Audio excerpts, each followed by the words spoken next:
Bienvenue à tous, mesdames, messieurs, les titres.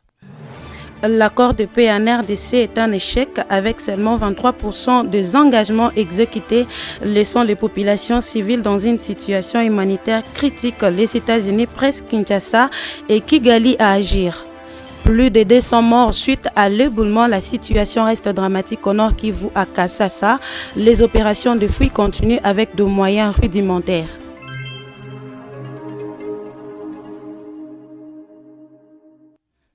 Encore une fois, bienvenue mesdames et messieurs. Ouvrons donc ce journal avec l'actualité en RDC. L'accord de paix en RDC peine à se concrétiser avec seulement 23% des engagements tenus.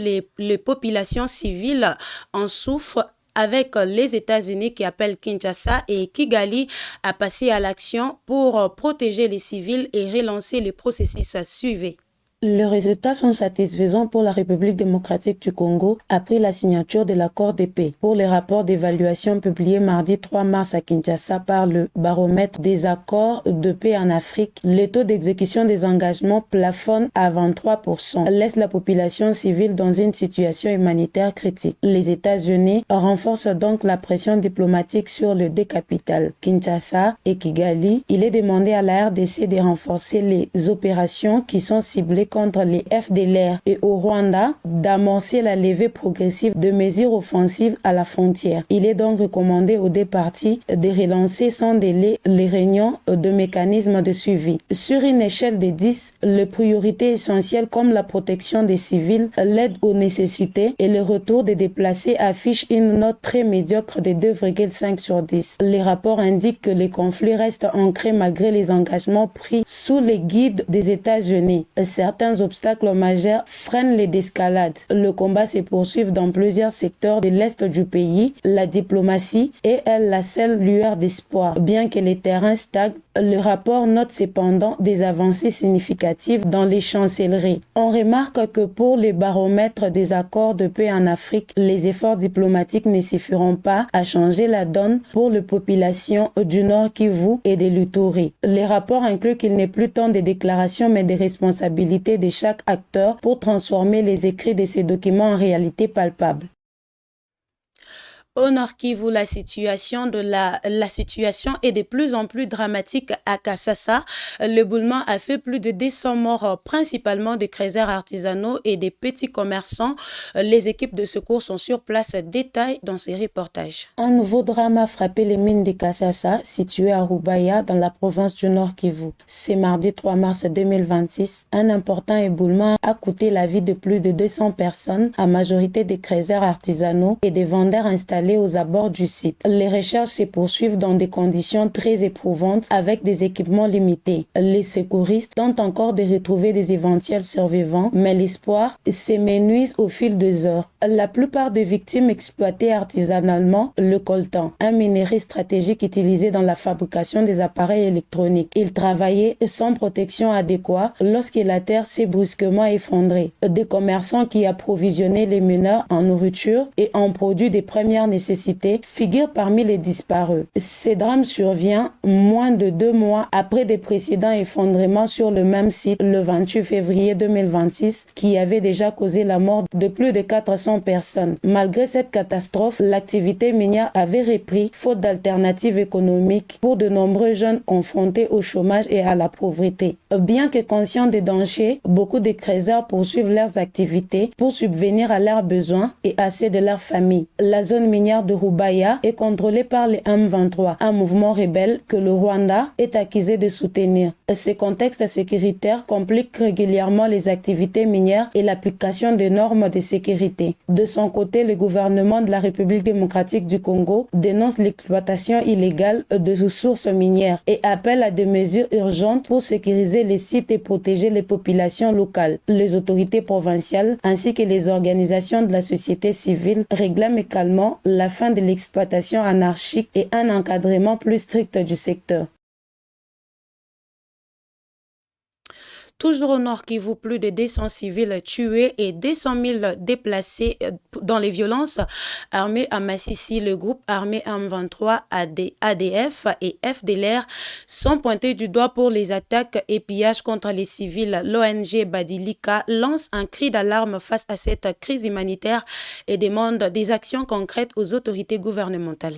Des violences armées ont coûté la vie à plus de 200 civils au Nord Kivu. Dans les territoires de Massissi, plus de 200 000 déplacés ont été enregistrés. Ceci ressort du rapport publié le 2 mars par l'ONG Badikila. La responsabilité est partagée entre plusieurs groupes armés qui sont actifs dans la province. Le rebelle de l'AFSAM 23, les ADF et les FDLR. Manu Vonguka Patrick, chargé de communication de l'ONG Badilika, explique que chaque secteur subit la pression d'un groupe armé spécifique. Dans le territoire de Lubero, le secteur de Bapere est particulièrement touché par des incursions meurtrières attribuées ainsi aux ADF. Dans les zones sous influence du M23, l'ONG dénonce des attaques de pillage ciblées contre les populations civiles. Les agriculteurs sont contraints de payer les taxes illégales allant de 5 000 à 20 000 francs congolais pour accéder à leurs champs. Les rapports font donc état des décès dans les lieux de détention de fortune érigés par les groupes armés, où les conditions de captivité sont jugées inhumaines. Hormis les pertes en vies humaines, le territoire de Massissi se retrouve dans une crise humanitaire sans précédent, avec les chiffres de 200 000 nouveaux déplacés enregistrés en seulement 3 mois. Les capacités d'accueil deviennent saturées et l'accès à l'aide humanitaire paraît quasi impossible sur les axes de combat. L'ONG Badilika invite la communauté internationale et le gouvernement congolais à prendre la protection des civils et à engager les poursuites contre les auteurs des crimes de guerre qui se multiplient du jour au jour. Les habitants de Pakadjouma reviennent chez eux malgré les ruines et risques.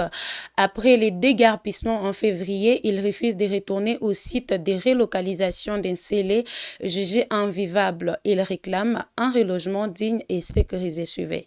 Un mois après leur déguerpissement, les habitants de Pakadjouma, dont la commune de Limité, reviennent vivre au milieu des ruines de leurs maisons démolies par le gouvernement congolais. Malgré les risques multiples, intempéries, insalubrité, absence d'eau potable et des services de base, ces familles refusent catégoriquement de retourner au site de relocalisation d'Ensélé où elles avaient été déplacées. Sur ces sites, explique-t-elle, la faim, le manque d'eau et d'électricité, ainsi que des cas de suspects de choléra, notamment chez les enfants, rythment leur quotidien. Des conditions jugées invivables par plusieurs familles. Ce mardi, des dizaines de personnes ont été aperçues par des débris.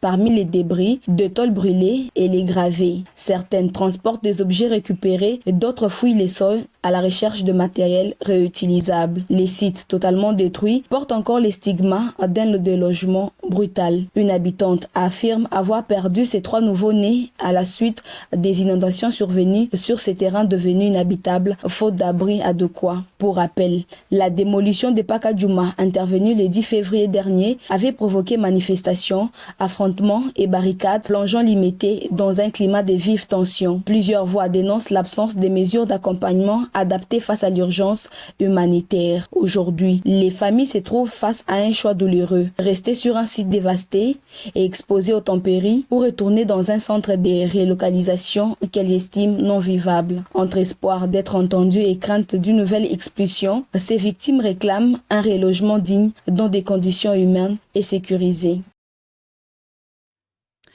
Le vice-premier ministre Daniel Mukoko Samba plaide pour un partenariat RDC-Japon axé sur la transformation locale de matières premières. L'objectif est simple. L'objectif, voulais-je dire, est de développer des chaînes de valeur dans la production de batteries, la métallurgie avancée et les recyclages.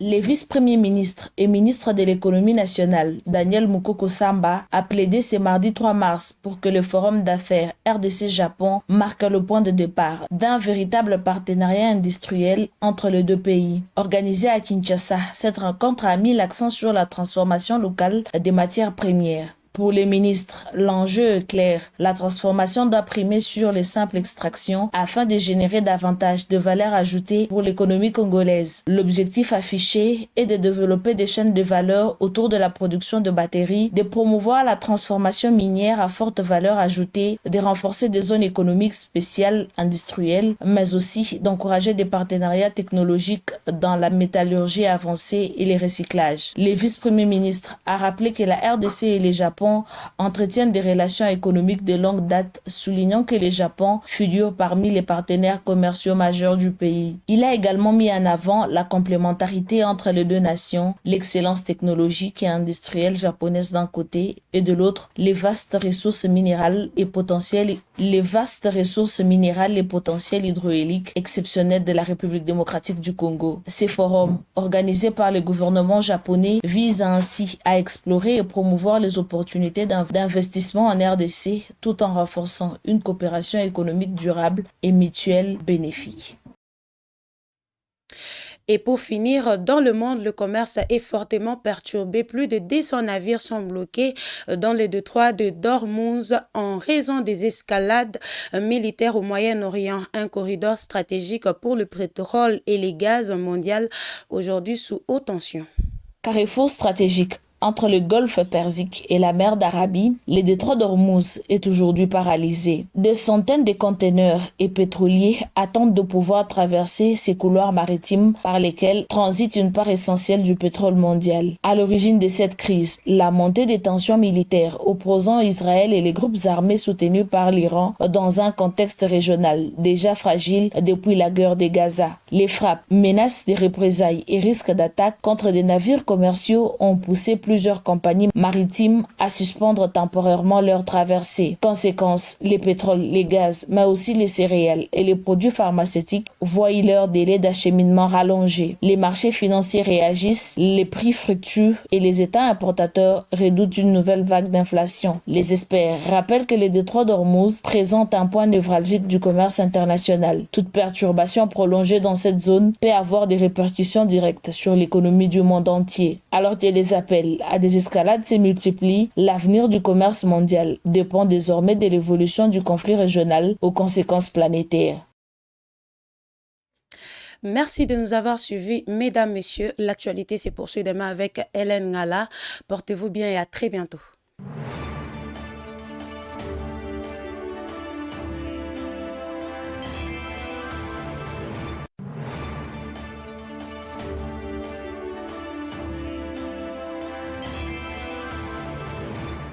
Troubles du système immunitaire, chute de tension, maux de tête, fatigue, perte de poids, frigidité et diarrhée. Dites adieu aux inconforts et retrouvez une nouvelle jeunesse avec une tasse du Maxi Bien-être au quotidien. Une solution bio composée des plantes traditionnelles, 100% naturelles et reconnue pour sa vertu. Une formule adaptée pour hommes et femmes. Depuis plus de 10 ans, le Maxi Bien-être Café renforce le système immunitaire, restaure la fatigue physique, améliore le sommeil, aide à stabiliser la tension et la glycémie, nettoie les reins, soulage l'hémorroïde et la constipation. Maxi Bien-être restaure les dysfonctionnements sexuels, l'impuissance et l'éjaculation précoce. Maxi Bien-être est disponible partout dans le monde. Passez vos commandes sur le numéro affiché.